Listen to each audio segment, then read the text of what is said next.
الحمد لله العلي العظيم والصلاة والسلام على رسوله النبي الكريم وعلى آله وأصحابه الذين نالوا منه الفيض العظيم أما بعد فأعوذ بالله من الشيطان الرجيم بسم الله الرحمن الرحيم الحمد لله رب العالمين الرحمن الرحيم مالك يوم الدين إياك نعبد وإياك نستعين اهدنا الصراط المستقيم صراط الذين أنعمت عليهم غير المغضوب عليهم ولا الضالين آمين. وعن ابن عباس رضي الله تعالى عنهما قال إذا اعتللت أو اشتكيت فعليك بالآصاص.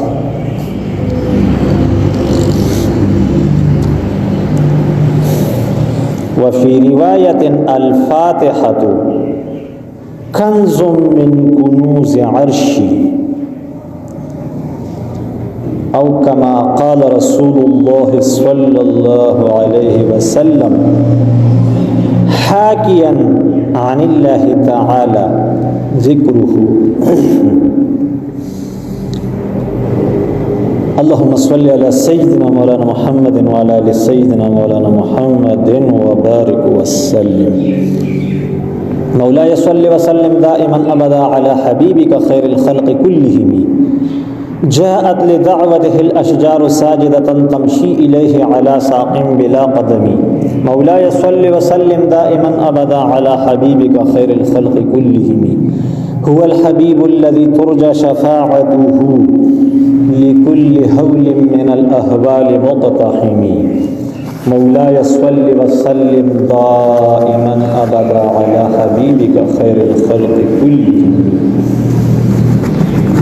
عزتمند اوریدونکو مسلمانانو، دموز د الفاظ د ترجمه هغه د هغه ذکر مونږ کوو. اول هغه عبادت چې عبادت بدنی دی او په قیامت په ورځ به تفوس کیږي، نو هغه وي د موس تفوس دی. او د نور شذونو مبارک راغلي چې اول ورده تفوس کیږي او ردی په خپل مقام مونږ دغه سوال جواب سو واری کړي. ها نو اول چې مسکون کې مستودریږي نو الله اکبر وایي، بیا ثنا وی سبحانك اللهم فاکر تعالی یا الله وبحمدک او تعریفون دی تعالی را وتبارک اسمک او برکت والدی نومستا څنګه د الله تعالی ذات برکت والدی تبارک الذی بیده الملک دا سینم برکت والدی او هر صفت د صفات د الله تعالی نه هغه یو خزانه ده. او وتعالى جدك وچت شان ستا ولا اله غیرک. نو صوفیاء کرام ایمان کوي وستان علاوه بل محبوب نشتا. اځه موږ دا معنا کو کنه چې ولا اله غیرک نشته د معبود برحق سوا ستانه بل څوک. او وی عاشقانه معنا کوي وستان علاوه بل محبوب نشتا. اعوذ بالله من الشیطان الرجیم تعوذ انا غواړم د الله پاک سره د شیطان رټل شي نه. بسم الله الرحمن الرحیم مونږ یو معنا کړو په مدد د نوم د الله پاک، خدا به ډېره خوږه معنی چې په برکت د نوم د الله پاک چې بې حده مهربان نهایت رحم کوونکی دی قرائت کوم یا تلاوت کوم. دا معنی د دې معنی نه بهتره ده چې سړی په دانیتو کې چې شروع کوم. ولې دا بسم الله الرحمن الرحیم دا به بیا صرف د ابتدا سره ولګي، د شروع سره به ولګي. ان ته یو کار شروع کړي نو ته بسم الله الرحمن الرحیم نو د شروع سره صرف تعلق راغی. او چې مطلب دا رته زدا قرائت کوم او یا دا تلاوت کوم یا دا کار کوم نو چې د کمی پوری کوي هغه تلاوت او قرائت بل جایز کار نو تر اول نه تر اخره پوری د هر جز سره تعلق راغی د بسم الله الرحمن الرحیم. نو دا شیخ الحدیث حضرت زکریا رحمت الله علیه هغه دا معنی کړی ها د بخاری شریف په شرح کې غالبا چلتا. او به هر حال تفسیر کبیر کافی اسرار او رموز لیکلی چې هغه کله مونږ ترجمه کوو نو الته مونږ دا وایو، دلته دونه د زیات تفصیل وقت نه او مختصر مونږ وموي. کله چې دود کېدو ټیم شي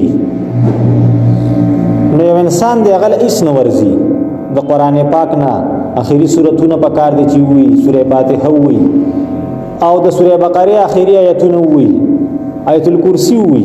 نو بسم الله الرحمن الرحیم هو ورځي کنه یا د دې ير شو او وعده کړه دې نو خپل عادت وکړو د دینه پس خو دې تلاوت نشي کولای کنه چې کومې پوری غسل نه کړي او د اوس خامخا ود کېږي او شریعت کې خو اجازه ته ود کېږي د دې ویره غنټه پس 2 غنټه پس یا سار ته بهر حال صرف چرندامو کې نو کافی ده یا کم از کم استنجا او لاس وینځي خلو وینځي نو خبره ده. او که پوره چرندامو کې او یا د جسم نه حرارت وزي بیا غسل کې نورم بهتره ده، خو بهر حال ده داسې سمولي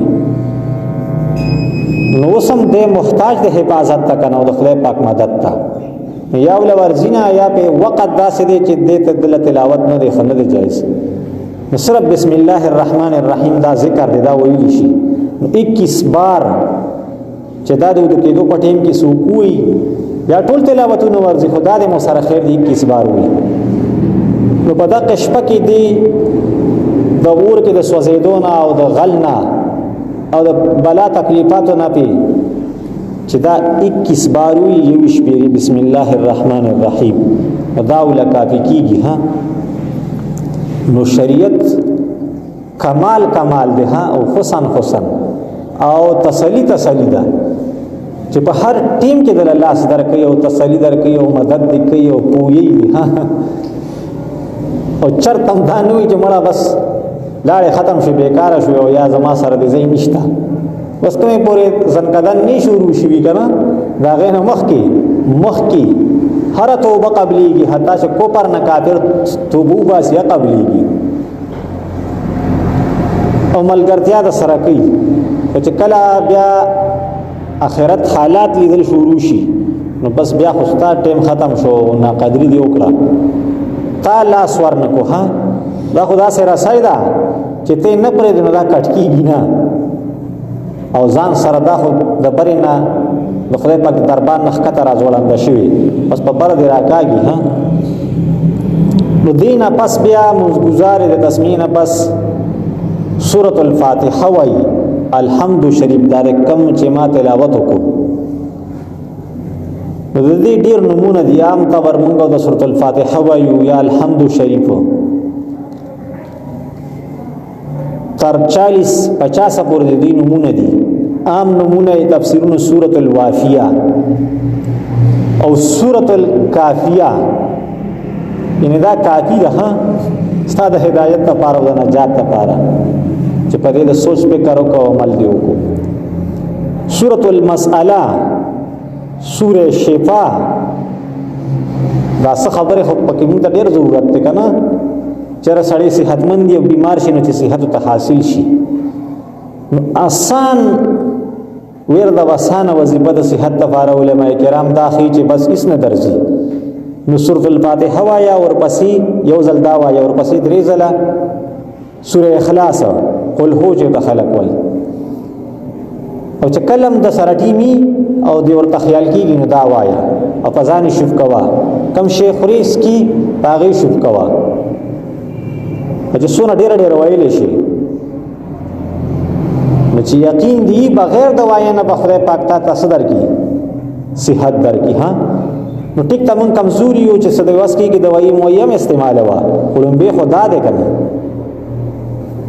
نو موږ دا بیخي پرېښودې او صرف د هغې پسې منډې تړلي وو ښه دا د خدای پاک کلمات دي د خدای پاک کلام دی د دې سره د خدای پاک وعده ده او دا د برکت نه بالکل خالی نه دي په دې کې شک نشته لکه خو چې څه ناڅه الفاظ خو د سړي ټیکي چې دی خو د الحمد الالف نه والې تر د ولد ضالین د نونه پورې دا کم کلمات وي چې دا دی ټیک ټیک وي او پورا نو د سورة الفاتحه وویله ولې سورة الفاتحه د الحمد د الف نه والې د ولد ضالین د نون پورې د دې نوم څه دی سورة الفاتحه دې کې یو ټکی هم کم شو نو ښه خبره نه ده یا غلط شو نو الحمد کې دا حاج ده نه دا د مرۍ د میز نه ادا کېږي حلوا پوه شوې پخوا خوراکونه مراکونه نه وو او کولمې معدې وچوي نو دا حلوا یو ډېر لوی شیز و ښه اوس خو ته د خلکو طبیعتونه ماړې شوي دي که نه نو نه خوښوي اوس بلکې دا به ووایي چې به مونږ خدای پاک نه خوري بدعمله شوي یو ښه داسې ویل پکار دي پوه شوې او پخوا به خلکو دا په مولا پسې تړلې وه نو خدای پاک پې خوړله او تا نه شو زغملی نه خو ستا کار دی ښه چېرې مولا حلوا خوري نو دوی به دا خلکو په مولا وایي چې حلوا که نه نو دا د مرۍ د میز نه ادا کېږي دا تا اوس الحمد ووایي نو معنی بدله شوه ها حمد د خدای پاک ثنا ته وي او حمد د اور مړ کېدو ته وي چې خا سره شي او که هغه دوو سترګو والا هادي وویله الحمد د سینې نه ویلی کېږي یا د خېټې نه نو بیا چې اور بالکل مړ شي نو معنا کې څونه فرق راځي نو ته الحمد یا الحمد چې معنا غلطه شوه د سورة الفاتحه نه شوه که نه د سورة الفاتحې د الحمدلله معنا دا ټول تعریفونه خاص الله لره دي که ته ډایرکټ د خدای پاک تعریفونه کوي چې غرونه خدای پاک پیدا کړي او باران خدای پاک وري او د انسانان خدای پاک پیدا کړي رزق خدای پاک ورکړي او رازق دی او مالک دی او کریم دی او رحیم دی عظیم دی حکیم دی رحمان او رحیم مقیت جبار قهار المنتقم الواحد الصبور الشکور او که داسې مطلب دا ته د بل چا په انسانانو کې یا د بل مخلوق صفت کې چې څونه ښکلې ونه ده او څونه ښکلې ګل دی څونه ښکلې بین کوي او څونه قابل انسان دی دا په حقیقت کې د خدای پاک تعریف دی دا ټول کارونه چا کړي دا ذهن چې ول ورکړي یو شی حسن ورکړي یو شی خوان ورکړي رنگ ورکړي بوی ورکړي نو دا هم په حقیقت کې د چا تعریفونه دي د الله پاک ها نو که په دنیا کې په هر ځای کې تعریف وي که جنس تعریف وي او که یو تعریف وي او که دوه او که درې او که ټول تعریفونه وي نو دا د چا تعریفونه دي دا د الله پاک نو چې ته دا کلمه ټیک ووایې الحمدلله معنا دا چې ټول تعریفونه الله پاک لره خاص دي نو سورة الفاتحه د شروع شوه چې الفاظ دي غلط دي نه دا شروع شوي چې تا شروع نه دا کړی نو اخوا ورپسې سم نشته بیا ښه نو بیا به دا څنګه کار کوي نو چې دا فرض عین دي 28-29 کلمات دي که نه الف با تا ثا جیم ح خا دال غال را زا سین شین صاد ضاد طا ظا عین غین فا قاف کاف لام میم او نون واو ها حمزه یا او بیا شکلونه د یا بدل دي نو ته یا درې قسم لیکلي نو دا حروف ټیک کول فرض عین دي. دا څه دي؟ فرض عین دی ته وی چې هغه پتا باندې دي دا به ته خامخا ټیک کوي. ولې موږ خو به کم از کم کوي کنه قرآن پاک او د خپل وس مطابق پورې ته په دې باندې پړی. اوس تا په ماره کې خدای پاک یو مخرج نه دی پیدا کړی. دا ټکی چې کوم ځای نه دا کېږي تاسو وي مخرج او ته نشي ویل نو بیا ته معذور بیا خیر دی خو کوشش به کوي. دا فرض عین دي. ها ک استاد ویز دا کړه خزه لور رور دې دا کړه استاد یې په نه پاره دي. ولې دا فرض کفایي نه دي فرض عین دي. فرض کفایي دی ته وي لکه جنازه یو کس د کور نه لاړو نو ټول ذمہ فارغه شوایا اعتکاف ته یو کس کینی ټول طرف نه غزمه فارغيږي. خدا الفاظ ټیک کول فرض عین دي. نو سورۃ الفاتحه د دې حروف د صحت نوم د جدا هته ټیک ټیک وای کنه چې یو پیر سورۃ الفاتحه او درې پیر قل هو وای او مسلسل وای نو وی بیمار ته شفا حاصلېږي. نو سورۃ الوافیه متوي سورۃ الکافیه متوي او سورہ شفا مرتوی. سورۃ الکنز حدیث شریف کې راځي چې سورۃ الفاتحه الفاتحه کنز من کنوز عرشی. دا د خدای پاک د عرش د خزانو نه یو خزانه ده. او که تاسو کې چاوا اورئ چې استاد خزانه مونږ دی یو عام سړی بیات کو په مولا خو د چا څه سود نه پوښوي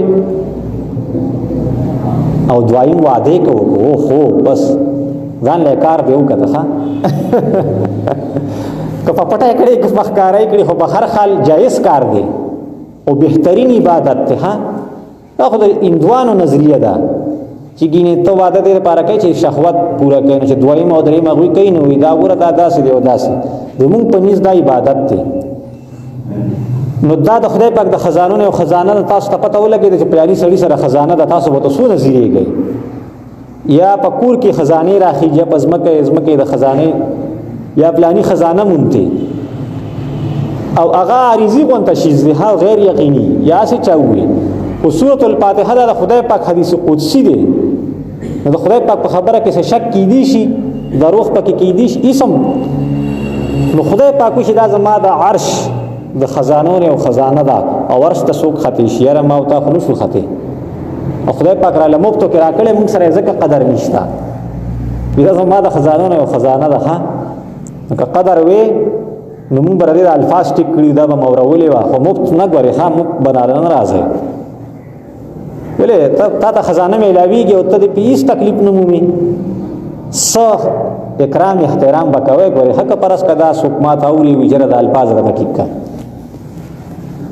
نو ډبل ثواب دې کنه خبره ده. ها د استاد او دا کم از کم سورۃ الفاتحه احترام هو بکای.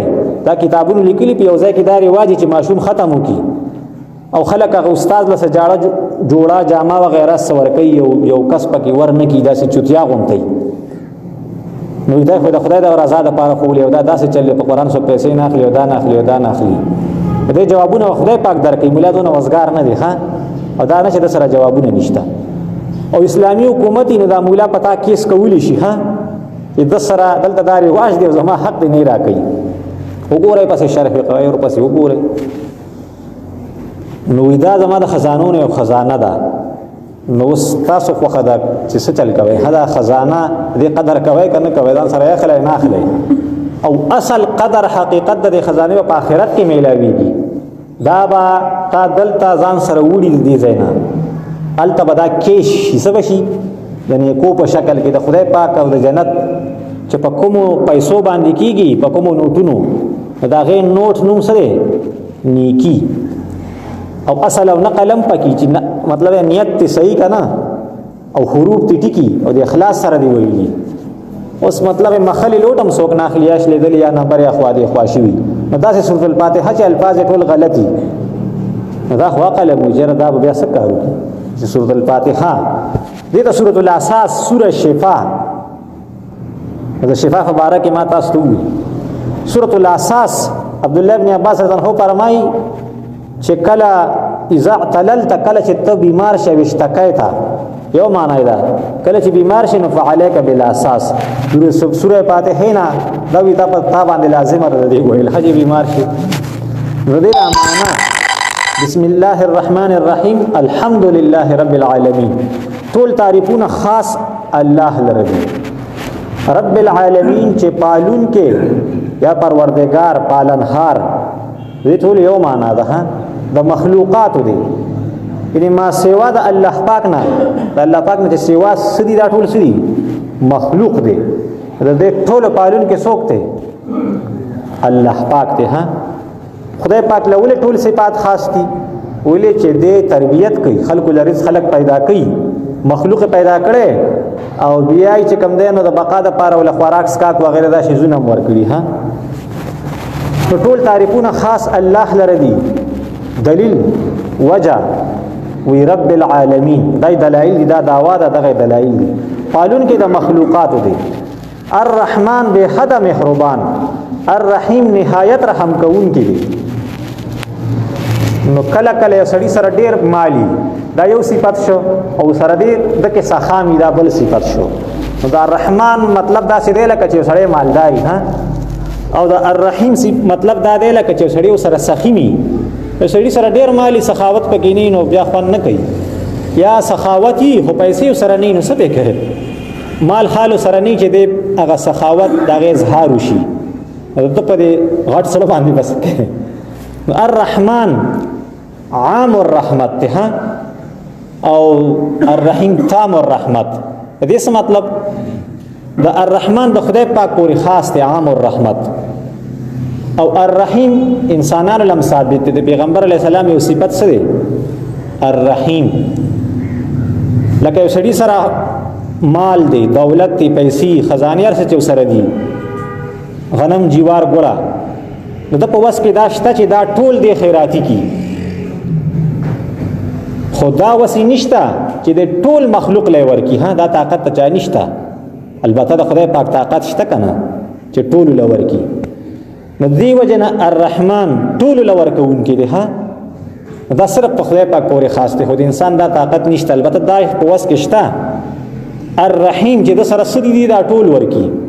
نو الرحمن ځکه صرف په الله تعالی پورې خاص دی، او رحیم دا انسان لم صفت ګرځول شي. مالک یوم الدین، مالک د ورځې د جزا دی. قاضي نه دی یاد کړي. قاضي په وړاندې چې یو مسله او یو مطلب دا د خبره هغه په گوايانو سره ثابت شي او محکم شي، هغه خامخا به هغه اډر کوي. او مالک ته اختیار دی اگر که د هغه په دربار کې جرم ثابت شي نو ته اختیار دی که معاف کوي او که څه کوي، که سزا ولور کوي. لوی تسلی ده پکې ښه. په مالک یوم الدین کې مالک د ورځې د جزا دی. ایاک نعبد، او د خدای پاک دربار ته چې زینو توخه وی ځان سره راوړه. ما توخه د عبادت او د عبادت سمانا ده، څه مطلب دی؟ او مطلب دا دی پایغه باندې لګ لګ اعتراضات وغیرہ موږ تفسیرونو کې بیا کوو، دلته صرف معنا ذکر کوو. نو خاص تعالی را موږ عبادت کوو. د جمع سی غیر وړي د جمع تعلیم دی پکې. ډېر مسائل دی پدې کې، او په هر حال خاص تعالی را موږ عبادت کوو. و اياک نستعين، او خاص تعالی نه غواړو مدد غواړو. نو پس کې نو په هر شي کې د چا نه غواړو مدد؟ د الله پاک نه. خو چې کم کارونه ما تحت الاسباب دي د انسان په وس کې دي، دا د انسان نه مغوښتل شي به کې مدد. ستا تر د ماما د گاونډي دي داغه نه د شی وخت دا په سوال کې ناراضي، دا پس کې ناراضي، سوال کې ناراضي. پیغمبر علی السلام صحابه کرامو زندگی هغه باندې عین شاهد دي. اوس حدیث سره ذکر کوو خبرو ودیږي. خودونه پوه شوي چې د خپل گاونډي او ورور باینه څه شی غواړي ضرورتي، دا په سوال کې ناراضي. چې پرس کا تکل تنگ شي وای چیرې کله ستن غواړي او کله کودال غواړي. موږ ته سخصور وایو کنه، تاسو ته کودال وایي. کله اندر پای او سیړې موږ ته پنجایلی وایي. کله دا غواړي دا ځان نه سوالګری جوړ کړي. ساره خبره غلطه ده. او ستا گاونډي دی او چې تاسو یې وشینو پتا باندې سکیږي په شریعت کې مطلب حق کېږي، دا به ورکای شي. دا کوم وس نشته. کني ستا واس کېږي نو بس ورخبه کوته کنه ثواب به دی شي. او تاسو کلمه وایي د پیغمبر علی السلام باندې ایمان لري نو دای امتی دې کنه داغه د خاطر ایسه کوا او ډیر لوی حق دی. او شوي د گاونډي نو په هر څه کې د خدای پاک نه مدد غوښتل بهتره خبره ده. پرس کستا تسموش لیږي هغه د خدای پاک نه سوال کول او کته یو سړی له ورشه چردار له جوړ قاعده سو کنه دا جایز دي او چې کم فوق الاسباب دي لکه اوس بچی غوښتل عمر برکت وغیرہ او چیرې دا سلو شي دا چلو شي دا به صرف د خدای پاک نه غواړي ها.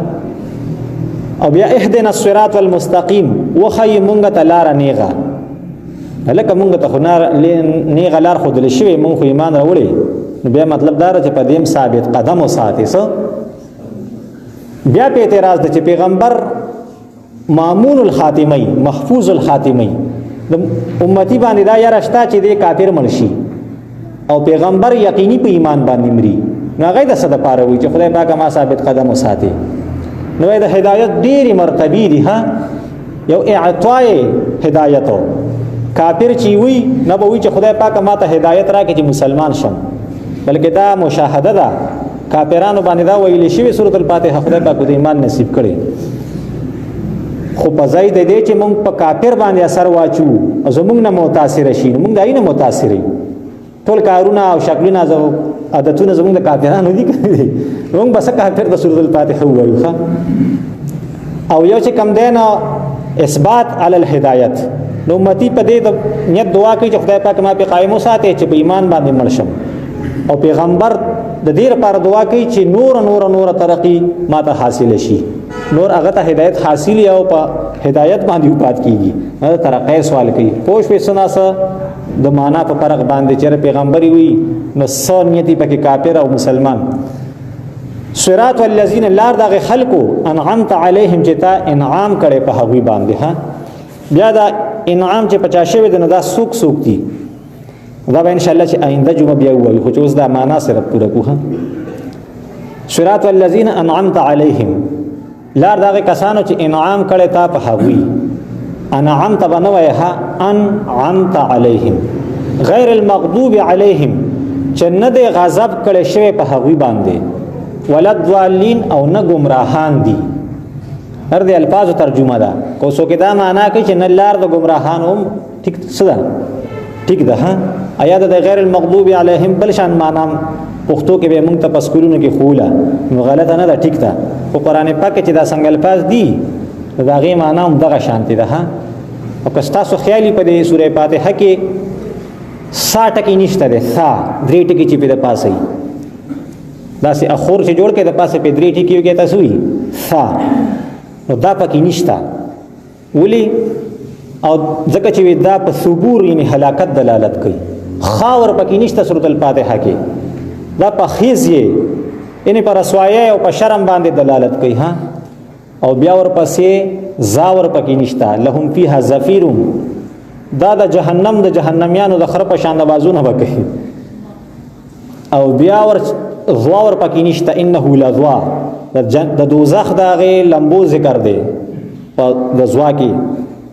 او دغه رنګه فاور پکې نشته دا فرقت جداوالی دلالت کوي ها او شین شقاوت او لهم فيها زفير وشهيق نو دا تقریبا اته ټکی دي جیم پکې نشته په سورۃ الفاتحه کې ټول عمر مویل خو چې تم ته سوچ کړئ کنه سورۃ الفاتحه کې جیم شته بیا وګورئ نشته پکې ولې جیم په جهنم دلالت کوي نو دا ور پکې ولې نشته نو دا خو د قران پاک لومبه سورۃ ته او مبتدی نه څوک چې شروع کوي د تعلیم ته به داسې نرمي اسانه خبرې کوي ها یاره به نه اسی بوته خپل مقصد ہے لکه چې ماشوم څنګه پیدا شي نو بانګ ته وی اقامت ته ویل شي ان چې ستا دومره ژوند ده څومره چې د بانګ او د اقامت په میاس کې څومره وخت دی دومره وخت ستا سره دنیا کې دا په صحیح طریقه باندې تیر کا او نور د مون زیادات ته ورکړې شو یاداش نور چې کله دی بالغ شي بیا وکي لکه ماشوم اولدنا کې نو موږ ته ته ډاکټر کېږي او ته انسپکټر کېږي او ته دا چل کېږي او دا چل دا ټیک دی ها نو اوس نو ته موږ وایو ماشومان ته کنه خو نور مطلب دې چې کله ته بالغ شو تعلیم دی پوره شي نو بیا خود هغه وخت هغه تکلفات او لوازمات موږ په دې وخت کې نه جاری کوو اسی ورته دغه کولی شي یاداش د مقصد خو نور به ته اساني وړي خبري خي ها او د خوشاله او د تسلی نو بعض خلک زمو خو واسطه پریوزي چې وادو کې لکه خزه ته مې دا وي او خزه ته مې دا به ته نه وای چې دا مې مور د نو داسې چل وکړي او دا مې پلار دې نو داسې چل وکړي کنه او دا مې ورور دې نو ته په داسې کې او ته د اوس نه وي هغه قریبي زړه پرې وزي بس ټول عمر بیماری. دا مې یو مثال مې درته درکه. نو په قران پاک کې سورۃ الفاتحه دا اول سورۃ ته نو دا بعضی کتاب الفاظ ورپکې ځکه نشتا چې دا غي معناګانو کې یو hebat او یرا او ډر دا شی زونه ورپکې پراته دي. نو ماشوم له تعلیم ورکای نو محبت او مطلب دا د اسانه نرمي دا شی زونه وکای. په خوا چې موږ په اولادنا کې ونو لیکل میکل د سره ونه او بورډ به پاخه اصول لیکل کړي بس هغه بس د دې لپاره باندې چې هغه پابندي سره دغه عادت شو کنه.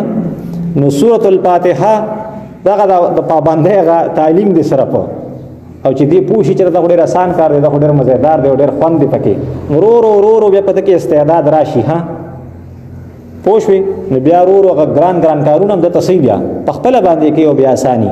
نو دې ته سورۃ المسأله یا سورۃ التعلیم هغه تعلیم مسله شو ها چې ماشوم ته تعلیم ورکړي نو اسانه خوږي خبرې به ورته کوي ها او چې دې په زړه ورشي او په د پکې دغه راشي طاقت پکې راشي ها نو داسې خبرې به ورته کوي.